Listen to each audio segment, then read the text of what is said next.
Hey, what is going on, IK Familia? It is your boy BN, aka Mr. Kingdom Builder. We are back again today for another Dope Sauce Dopity Infinity Kingdom video. Today, I actually wanted to touch on something that I thought was very, and more so is, very important for new players and probably even more specifically, just almost any leader and player that is coming into a server that is deciding to lead an alliance, even to maybe even a lesser extent, be an officer and assist in managing an alliance coming into a new server.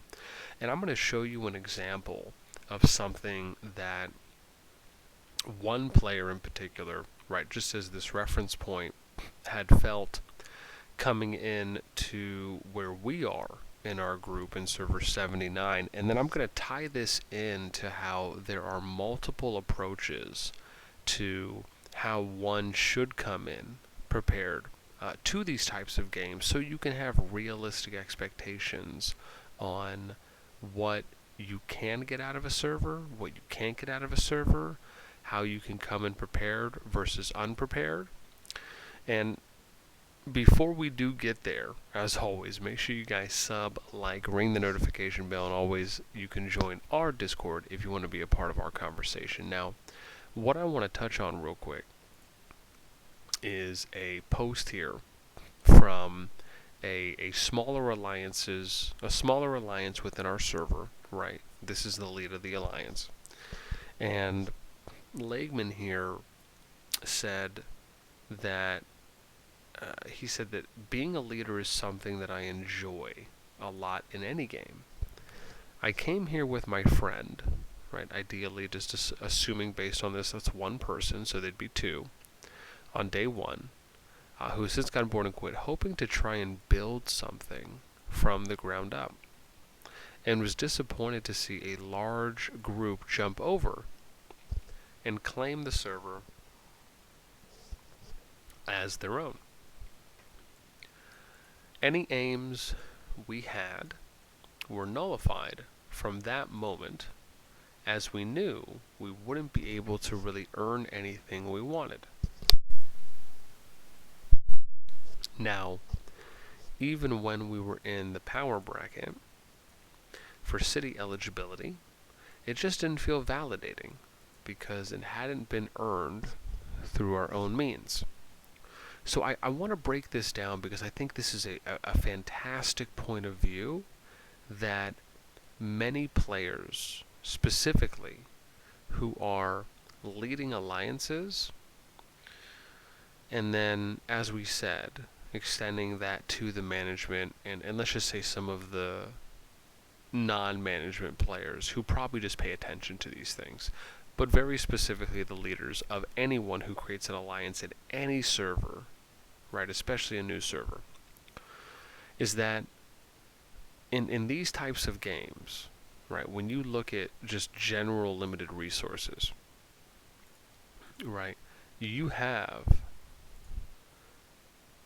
33 cities in Zone 1, right, you have 20 cities in Zone 2, 19 Zone 3, 9 Zone 4, you got 81 total cities on every map. You are going to have more than 81 alliances that get created from day one, right? Going into what I should say is starting day one, going into the first couple days. Not every single alliance is going to get a city. You're also not going to have, all 33 of those Zone 1 cities be most likely split up evenly, right, where everyone gets one. Like, let's say we did like a top 33, similar to how we did in 79. Right, most servers, if they're not organized, it just becomes a free-for-all. Right, who can get what first? You're fighting for this, you're fighting for that. And it typically comes down, more often than not, to a survival of the fittest. And given that, right, I think when we look at what we saw, and excuse me, let me go to my screen because I know I'm explaining this information as I was not on the appropriate screen. But as you're looking at it now, right, as I said, Zone 1, right, perimeter 33, Zone 2 20, Zone 3 19, and then Zone 4 is 9, right, 81 cities total. When you look at what we saw here from Matt here, right, where, even though they were in the bracket for our city eligibility, how we did it, which was, as always, try to give the most amount of alliances based on the number of cities per RSS zone, which is a very different way of doing city distribution than probably any other server has done it so far, is that they didn't feel that there was a way to earn the cities through their own means.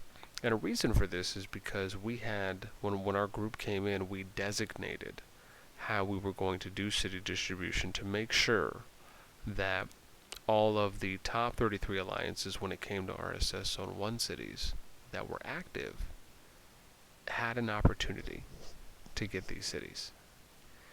Unlike what you usually see in pretty much every server that does not have a initial infrastructure, governing body, or any level of organization from day one, it can present the highest odds of becoming a free-for-all, right? Of basically being a server that has individual alliances that are not necessarily connected to one another, do not have more than one in their group. It's just their individual alliances.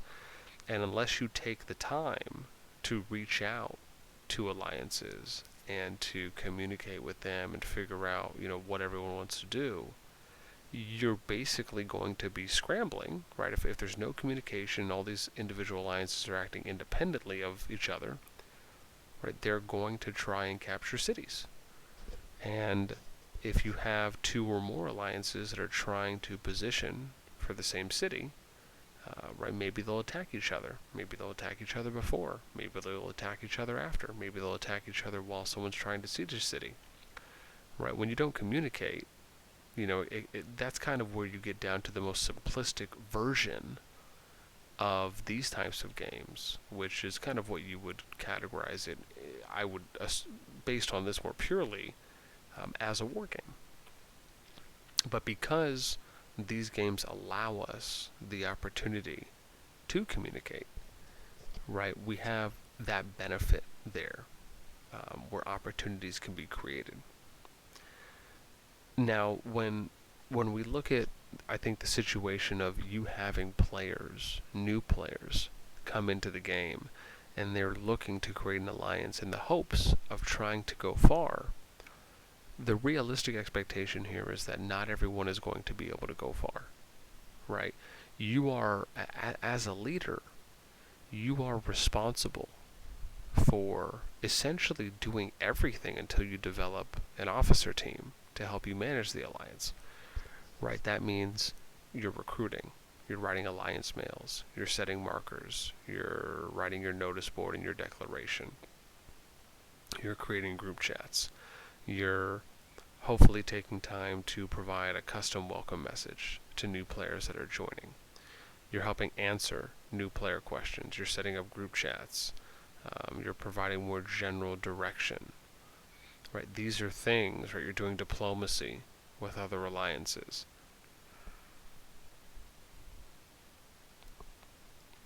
Oh boy, that was a big one.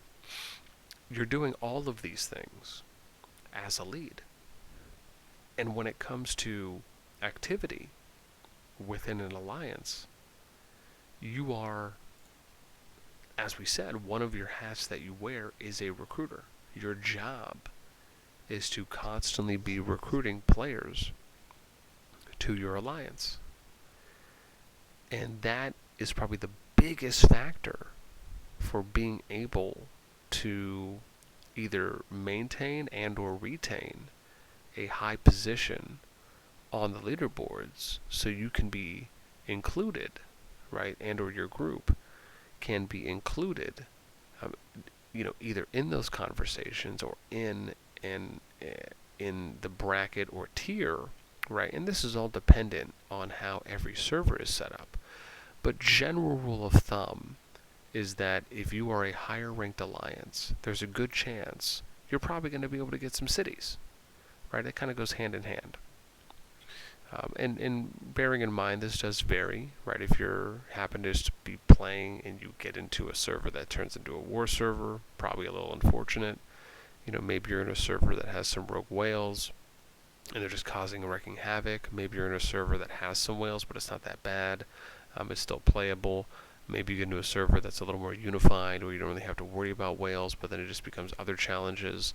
Maybe you're in a server that has too much oversight. I mean, you could arguably get into anything and everything in between.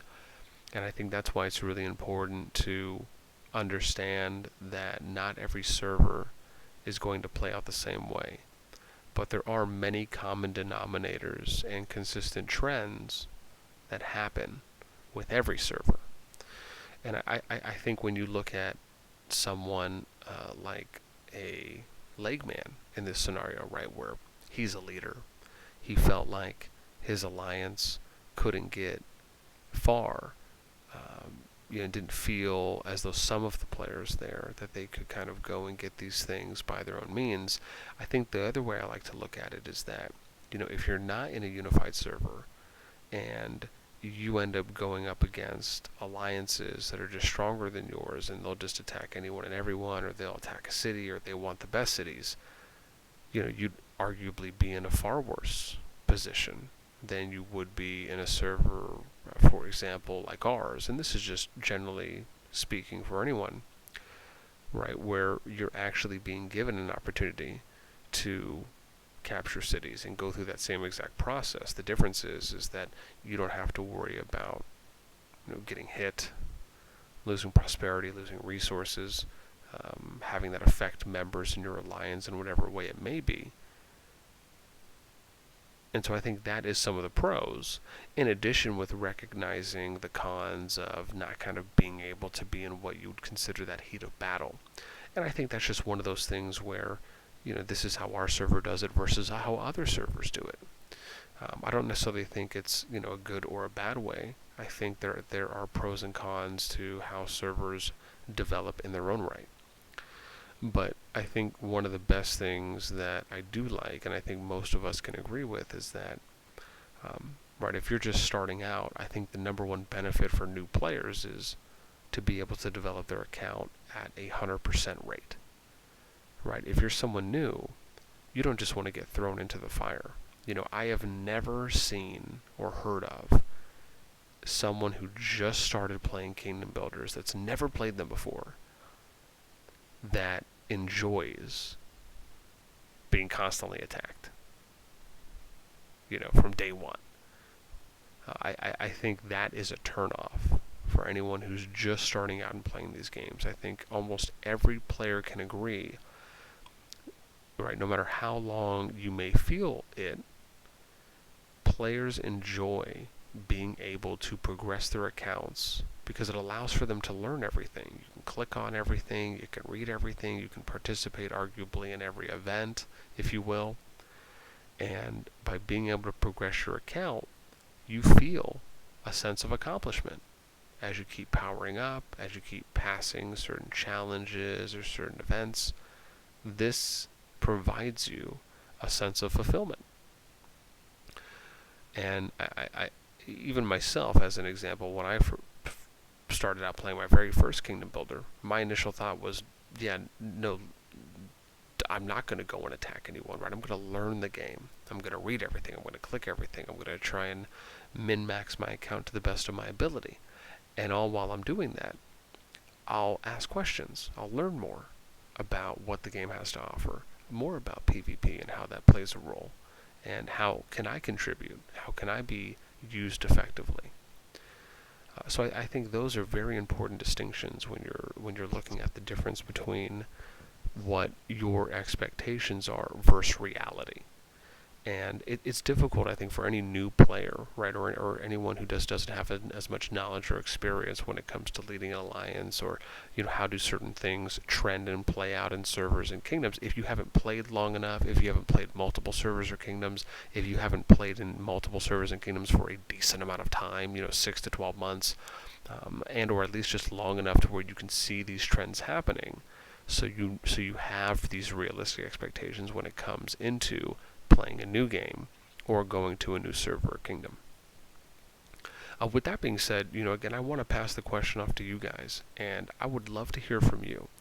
Right, when you touched your very first kingdom builder ever, what was your first thought? What was your goal in mind? Right? Did you just want to go dive right into PvP, or did you want to take time to learn the game?